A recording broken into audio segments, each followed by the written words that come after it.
Welcome and Happy New Year's, everybody. We're taking a look at a 1993-1994 Holojam upper deck card from featuring Michael Jordan. And something that's unique about this card and why I want to make a video about it, because I think videos that with cards a little more rare should be highlighted, make a little bit backstory for it.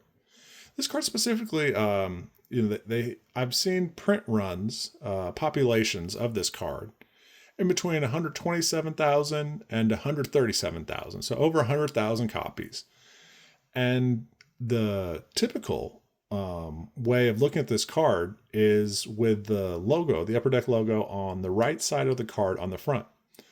So where it starts to get interesting, where you see far more common versions of this card, is when the logo's on the right. If you look at a lot of eBay postings for this card, you see it's far more common to be on the right side. And then I started doing some research, and why would the logo appear on the left side of the card? And then I started thinking, like, okay, is there a uniqueness to that? Because I love a good rare Michael Jordan insert. I think a lot of the collectors out there, the 90s, late 90s inserts are going for large amounts of money. But, why would a logo appear on the left side of the card compared to the right? And, just looking at the way the person kind of submitted to Beckett, and I was looking at the Beckett pop report too. So Beckett's saying that the hologram on left, and they're saying H4B, where I guess I'm just kind of questioning if Beckett is even properly grading the card. I would like to think they're properly grading the card, but the logo on the left is honestly very common. If you look at a lot of the postings on eBay for this card, the logo, or not the logo, but the hologram being on the left is very common. Now the logo, you can kind of see hologram on left, and I would like to think that being on the left would be on the left side of Jordan. That's very common. That's really not much different. And I'm not a real fan of H4B. They have H4A and they have H4B on Beckett's pop report, where I'm not a big fan of. There's no B here. One could say, well, they're distinguishing between the two. Really, the difference, and I was looking into it, is there's a space here in between the H and the 4. So it's like that space, if you look at other postings, the H and the 4 is more tighter together when the hologram is on the right.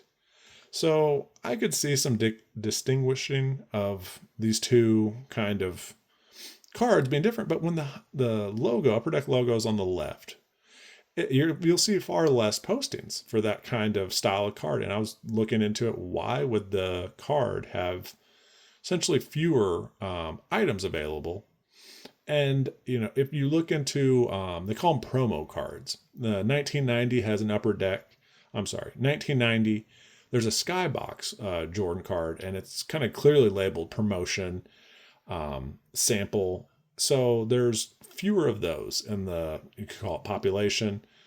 And when the logo's now, this card doesn't come out and say, hey, this is a sample, this is a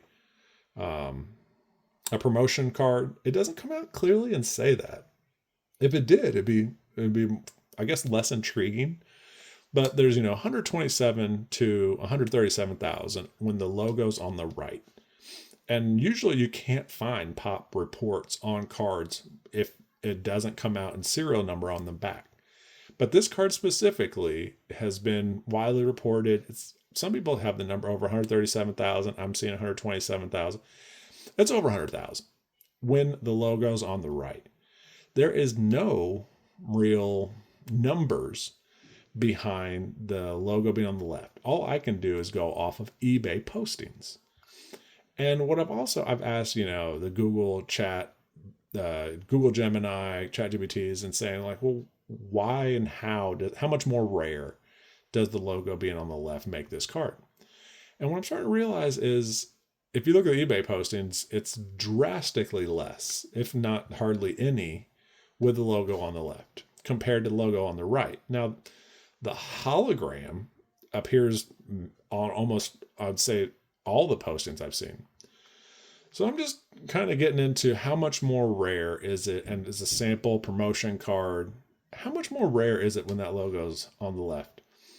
The centering is why this card gets kind of a 7.5. And I honestly can't disagree too much with the centering. On the back, you can kind of see here how the amount of space from the top and then the amount of space on the bottom of the card is slightly more. And I could agree with Hay that essentially centering would drop the grade down, the subgrade they're calling centering 7. On the front of the card, usually I like to look at the logo and how much space is on the left, how much is on the top here.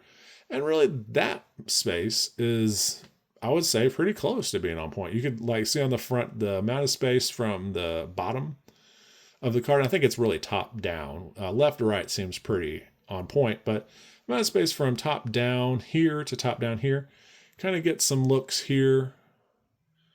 So a little bit more, and then on the back too, more space on the bottom. So is that drop it to a 7? I don't really think so. If you look at the Beckett Pop Report, they have, I would say almost, I don't want to say equal amount of H4As to H4Bs, but the eBay postings is drastically less when that logo's on the left. So it's just a story behind the card. A little bit, whenever there's promotions, like I was saying about that 1990 Skybox, they clearly labeled it. And this is just another rarity to Upper Deck's printing and public production that I've contacted Upper Deck recently about another card we made a video of. And it's just I don't want to say like a fun, but an interesting way of looking at some of the most sought after Jordan cards, which is inserts, holograms typically run a little more for demand. But, we have some other cards here that'll be coming out. We have a whole group of Stefan Castle. Like, this guy is just amazing. So I'm a big fan of his. SGA. Like, in this case, they have a serial number on this card for, I think this is out of 20. So, when there's only 20 prints of a card, it's obviously a lower population. But with this card, it's just interesting with the Google Gemini. I said it's like 1 out of 15 for every, 130,000, 127,000. There's 1/15th is what the, Google bot said. I don't really buy that. What I can go off of is eBay postings. Just go ahead and check it out.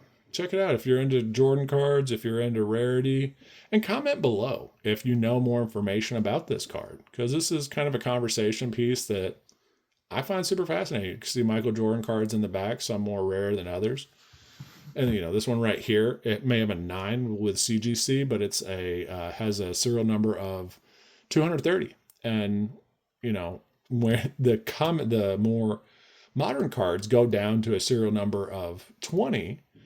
But this is 230. These still are more rare. This card actually goes for significantly more than the serial number at 20. So it's just a fascinating way of looking at scarcity behind these cards. It's a fascinating way of kind of looking at Jordan cards. I'm a big Jordan collector. But I want to make this video and also say Happy New Year.